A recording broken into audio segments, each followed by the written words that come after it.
دلوقتي بقى معظمنا بيحب يطبق يذاكر ليلة الامتحان عشان يفتكر، لكن الحقيقة انك طول ما انت مش نايم كويس عمرك ما هتفتكر حاجة من اللي انت ذاكرتها. في الفيديو ده انا هقولك ازاي تظبط نومك كويس. يلا بينا. اهلا بيك في كافي دوز، المكان اللي هتشوف فيه القهوة والتحفيز والوعي. اول حاجة، ايه اللي بيحصل لدماغك وقت النوم؟ دماغك وقت النوم بيبدأ يشيل الافكار اللي مش مهمة ويحط الافكار ويسيب الافكار المهمة، وبينقل الافكار المهمة دي من الذاكرة قصيرة المدى للذاكرة طويلة المدى. والافكار اللي مش مهمة بيخليك تنساها او بيرميها، يعني بيرميها. وكمان وهو بيشيل الافكار اللي مش مهمة عشان يوفر مكان لتاني يوم انك تفتكر حاجات جديدة وتتعلم حاجات جديدة. وكمان النوم بينظم المشاعر لأنه بيعالج التجارب العاطفية الصعبة. عشان كده لما بتنام بتصحى حاسس بهدوء أكبر تجاه المشكلة اللي كانت بتواجهك امبارح. جامعة روكستر عملت دراسة في سنة 2013، والدراسة دي من أهم الدراسات في ال10 سنين اللي فاتوا. اكتشفت الدكتورة مايكل نيدرغارد حاجة بتتسمى بالجهاز الغليمفاوي، واكتشفت ان الدماغ عنده نظام صرف صحي مش بيشتغل بكفاءة غير وقت النوم العميق.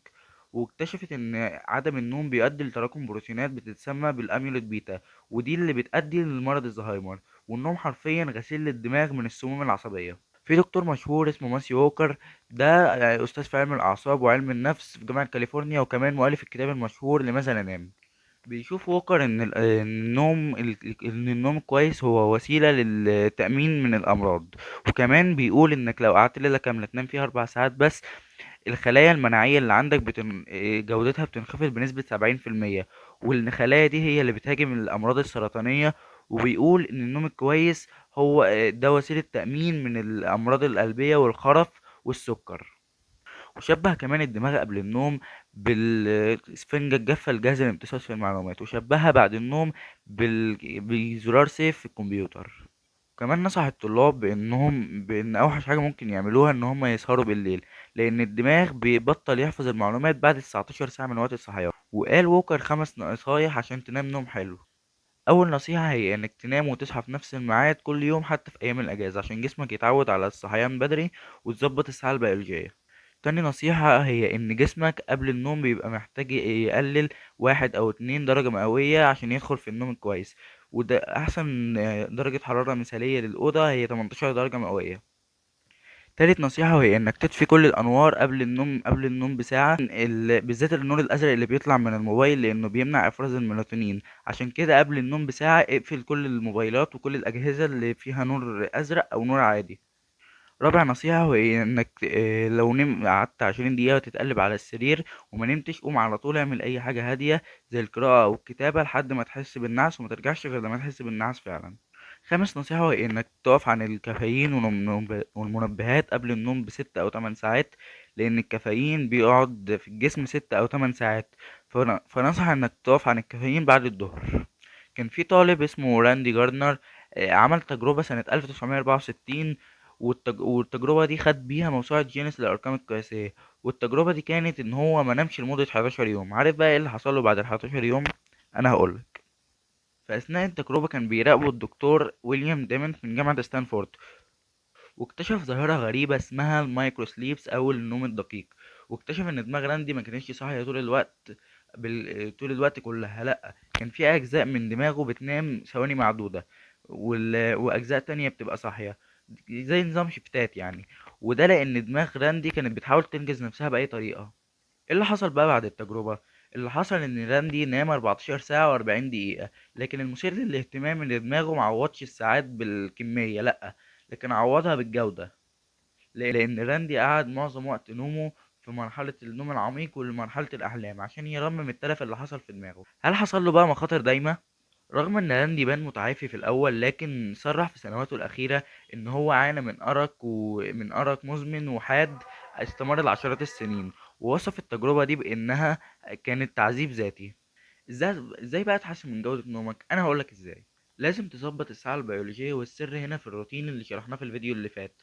عشان تظبط الساعه البيولوجيه لازم تنام وتصحى في نفس الميعاد، واول ما تصحى تعرض نفسك للشمس على قد ما تقدر، عشان ده بيقول لدماغك ان النهار بدأ، وبيساعدك بالليل انك تفرز هرمون الميلاتونين عشان تقدر تنام كويس. وكمان استخدم قاعدة ال90 دقيقة، اللي مثلا يعني انت حاسس بقلق عشان بكرة، اكتب مهامك على ورقة اللي انت هتعملها بكرة، عشان ده بينقل القلق اللي في دماغك للورقة.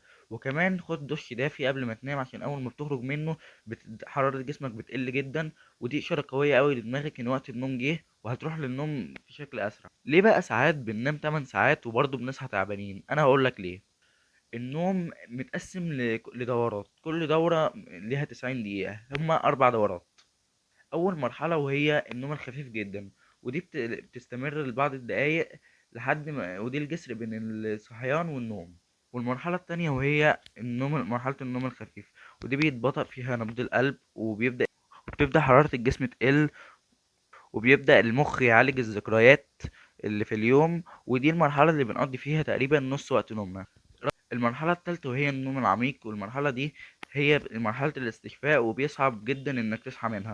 وكمان المرحلة دي بتبدأ تفرز هرمونات النمو، وبتفرز الهرمونات اصلا، وبتبدأ كمان العضلات تبدأ تهدى، ويبدأ يحسن لك العضلات. وكمان بيبدأ دماغك يشيل من دماغك السموم زي الاميلود بيتا اللي اتكلمنا عنها. رابع مرحلة بقى والأخيرة وهي مرحلة الأحلام، والدماغ فيها بيبقى صاحي، بيبقى نشيط وصاحي كأنك صاحي.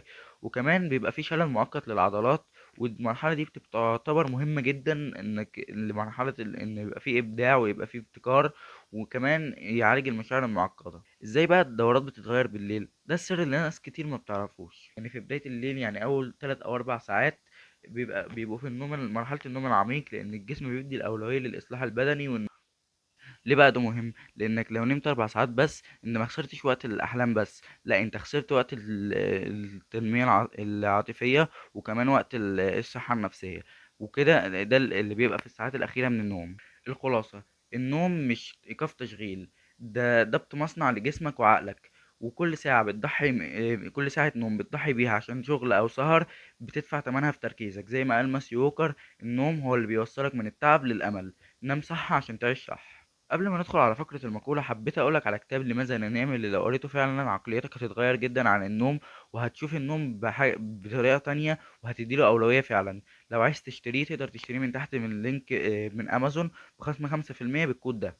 يلا بينا على فقرة المقولة. ومقولة النهاردة للكاتب والمؤلف توماس ديكر، بيقول إن النوم هو السلسلة الذهبية اللي بتربط الصحة وإحساسنا معا. قصده إن النوم هو اللي بيربط بين الصحة وإحساسنا وكل حاجة تقريبا. بس كان معاكم يوسف من كافي دوز، وما تنساش خليك دايما صاحب عقلك. سلام.